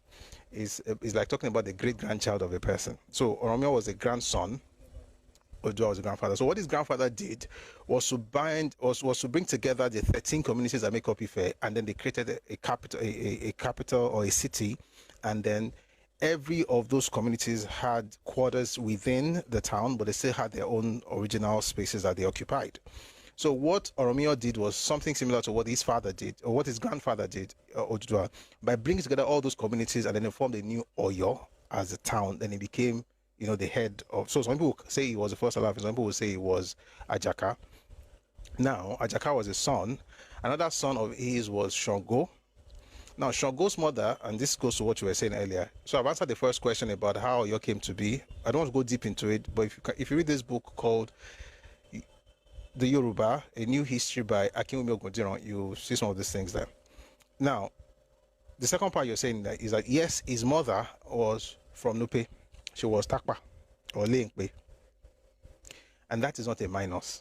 I don't know why people think that if a person's mother is from another place, somehow the person is not completely Yoruba. Like, it doesn't make sense. The person, Shango's mother was Nupe. And some of the things that he introduced into Yoruba stuff actually came from Nupe land. Like I was reading the other day, in the 14th century, which was when Shango reigned. 14th century means in the 1300s. Okay, and if you read the book called A History of Theatre in Africa, you see that thing about Egungun and how he introduced it in masquerade. Egungun is just a type of masquerade. There are masquerades. There were masquerades in Yoruba land before Egungun, but Egungun as a cult itself was introduced by Shango. Egungun also came from Nupe, but I don't know if it was Shango. I just know Egungun is a form of a cult, right? It's a branch. There are other. We didn't know anything like masquerades before Shango, but the way he introduced it, the concept that he had at the time was called ancestor worship. But they were from Nupe. The point I'm trying to make is that his mother is from Nupe, and so what? That doesn't reduce anything. Oyo was put together. Every town was put together. Right, and the people who didn't do what Oduduwa did, or what Oromia did, or what you have in different types of Yoruba land, they are the ones who haven't really built cities or towns. Someone says, so maybe say Egungun was added to the existing masquerade. No, Egungun was not added to the existing masquerades. And I don't have to talk about the other masquerades when I'm talking about Egungun specifically. Egungun was introduced into Yoruba culture by Shango. It's like me telling you now that somebody. Let me look for. It's like me telling you now that Dangote was in a refinery, but I have to also explain to you that there were other refineries in Nigeria before Dangote. If you assume that the definition of refinery is Dangote, that's on you. So if I say, Dangote has a refinery, I say, that's the mean. So the meaning of the refinery is Dangote, then that is the person's issue. He did not add Egungun to masquerade. He introduced Egungun as a specific cult for a particular reason. Right? Someone says, just like Sele as well. I can't say, JB Oshofa introduced Sele as a part of other groups to Christianity. How does that matter? He introduced Sele, he established Sele, period. The person now knows that Sele still is Christianity. In other words, if I say Sele Christian, so Christian. So I think it's a thing with people who just want to be pedantic. But let's move away from that. So the fact that he was born by a Nupe person, yes, he was. The fact that Oyo was put together, yes, it was. And it was made of different groups. And that's why you notice that even from the very beginning, right, when we started having cabinets in Oyo, you had people who were not Yoruba like that, but who had become part of Oyo. The concept of identity also evolves. So, for instance, the Bashorunga, his ancestry is Bariba. The Alakbini is from Nupe. And the reason they did that was, of course, to also acknowledge the fact that that settlement that was part of. Let me find a way to explain so that I don't because sometimes I don't think people really understand what I say. So let's say, for instance, you get to a place, you have 10 settlements scattered all over the place, right? Of these 10, 8 are Yoruba. I'm just using an example, though. I didn't say there were 10 settlements in Oyo, of course, it is well. 8 are fully Yoruba. Then you have one Bariba group and one Nupe group. Not that the old Bariba was there. Bariba still have their own homeland. By the way, Nupe is not a small group. Nupe is also an ethnicity with different branches. There are Nupe people in Niger State. There are Nupe people in Kwara State. And they are different. They also have different tribes within Nupe. So Nupe is not one tribe. Nupe is an ethnicity with several tribes. Okay? Some of those tribes you find in Kwara State. Some of those tribes you find in Niger State. So Nupe is not, just one small group of people. All of them are now in Oyo. So a subgroup of those people, a subgroup of the Nupe people, a subgroup of the Bariba people happen to be in that area that Oromiyo arrived at, and then he now brought the 10 together. Now, when choosing the leadership of the people, he decided to take one person from here and one person from there because they are all together forming a new town, a new city, right? Again, the city did not exist before Oromiyo. There was no Oyo as a town before Oromiyo. All these things that people say on social media, I don't want to open the books now, but if we have any other conversation, or if we have to, or will, but every group was doing their thing. They had their own identity. They were Yoruba mostly, and then they brought them together to form a new kingdom. That's the word, a new kingdom with a capital. Now, what else? Okay, the curse. That curse that people talk about, if the lady tells you that Yoruba people curse the king, that lady is an ignoramus. And I say that without any apology. I'm glad I don't know her, so this is not even personal. Thank God I don't know her. You have to be very, very ignorant to say that. There's no story that Yoruba people said, oh, we're going to curse a king, and then the curse now backfired. What really happened was that there was a king named Aole. He was the one who took over from Alaafin Abiodun. Now, Alaafin Abiodun, I'm rushing. Alaafin Abiodun was loved in Oyo. Excuse me. It was his reign that was Bashorunga's last, right? Bashorunga had been, there are many kings that had come and gone. Time went by. So Alaafin Abiodun was very well loved. After him, different people were going to become Alaafin. One of the people that was Aole, who happened to, of course, be an Oyo prince. Another person who wanted to be an Alaafin at the time was Afonja. Okay? Aole becomes king. By the way, Aole has his own issues. He was more like a brat. He was the one who sold his friend at the Akpomu market into slavery. And then it was disciplined, and that caused a war much later, but that's not today's topic. Anyway, Aole, became king, and then he was trying to find a way to deal with the Afonja issue, because Afonja's mother was from the palace of Alaafin, although his father was in Ilorin. His father's name is Fashin, but they're descendants of, they were living in, they were the Bales of Ilorin at the time. So he was now made the Are Ona Kakanfo by Aole, the new Alaafin. And the reason he did that was because Afonja, I'm going somewhere with this Turinchi.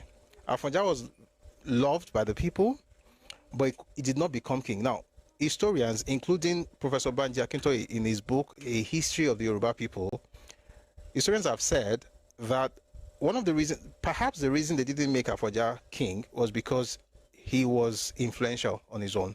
So that would make it very difficult to be able to control him. Dodomimi ba ashinshi aba. Please write the correct one. Let's even say I didn't get it, but I don't know if that's the way you wrote it. Could it sound better? 1, 2, 3, 4. What you've written, you have 4. You're going to need 4 vowel sounds to be able to get this 4 army. And in this thing, there are 2 vowel sounds. Even if you add the E at the end, you have max 3. But you're giving me 4 vowel sounds, so that's a bit confusing. But please help me. What was I? Yes. Haole becomes king, makes this man Ààrẹ Ọ̀nà Kakanfò. And historians have said the reason they didn't make him king was most likely because he was influential and it would not be malleable. They would not be able to control him. Therefore, they chose Haole. Haole then makes him Ààrẹ Ọ̀nà Kakanfò. And the reason he did that is because historically, Ààrẹ Ọ̀nà Kakanfò does not live in the same city as the Kabiyesi, as the Aláàfin. They will not be in the same capital city. So you have, whether it's Kurumi, who was in Ijaye, or it's Toyeje, who was in Ogomosho, most of the areas, I think Ogomosho had about 3 areas, 2 in the ancient times and 1 recently. By recent, I meant the 1960s, 70s. No, 1960s. He died in 66. That's Samuel Akintola. Anyway, the point I'm trying to make is that Ogomosho had 2 Ọ̀nà Kakanfos. And then, of course, Ìlọrin, Ààrẹ Ọ̀nà Kakanfò Àfọ̀njá. It meant that he would not be in the same capital, in the same city as the king. Therefore, they'll be able to restrict his activities outside the, borders of the town. After a while, he comes with this interesting idea, the Aláàfin, and then he says that the Ààrẹ Ọ̀nà Kakanfò Àfọ̀njá should go and attack a town called Ìwéré-Ilé, which also is in present-day Oyo State. Now, interestingly, Ìwéré-Ilé happens to be the hometown of the most beloved king of Oyo in that particular era, Aláàfin Abiodun. His mother was from Ìwéré-Ilé, so Àfọ̀njá was like, this is not going to make a lot of sense. They went there, they were going to attack the town. Some things happened. They sent a message to Haole. Some things happened. We don't want to get into the details. They sent a message to him and asked him to commit royal suicide. Now, this happens a lot in Yoruba history. It means that you know what that means. So I'll learn how to commit that. Now, some historians, we don't know how true it is. Some historians have said while he was about to commit that suicide, he cursed his people. Now, let me say something. When people use the word Yoruba in a very funny way. Sometimes Yoruba they're talking about is Oyo. Sometimes Yoruba they're talking about is all of us. There were many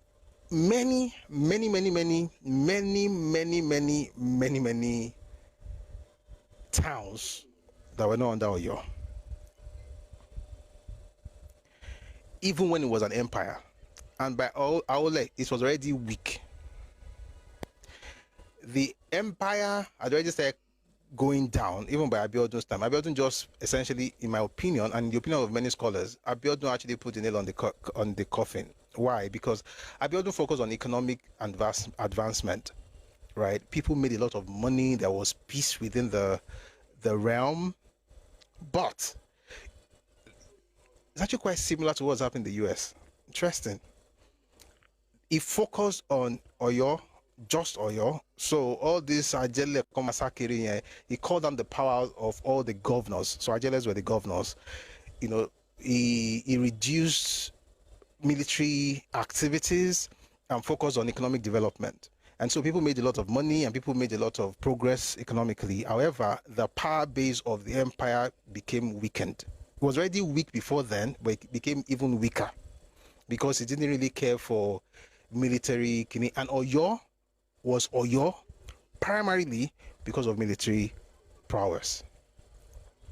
You know how you talk about some places and you say, oh, if you talk about art, you talk about craft, you talk about economy, you talk about Sudan, Western Sudan, Mali, and so on and so forth. With Oyo, it was primarily military.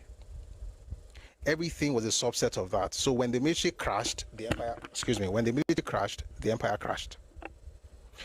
So the point is, when he said he was cursing Yoruba people, when people say he cursed Yoruba people, what authority do you think he had to curse Yoruba people?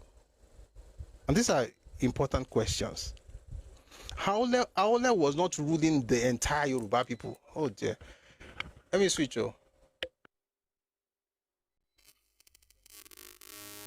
One second, please. Thank you.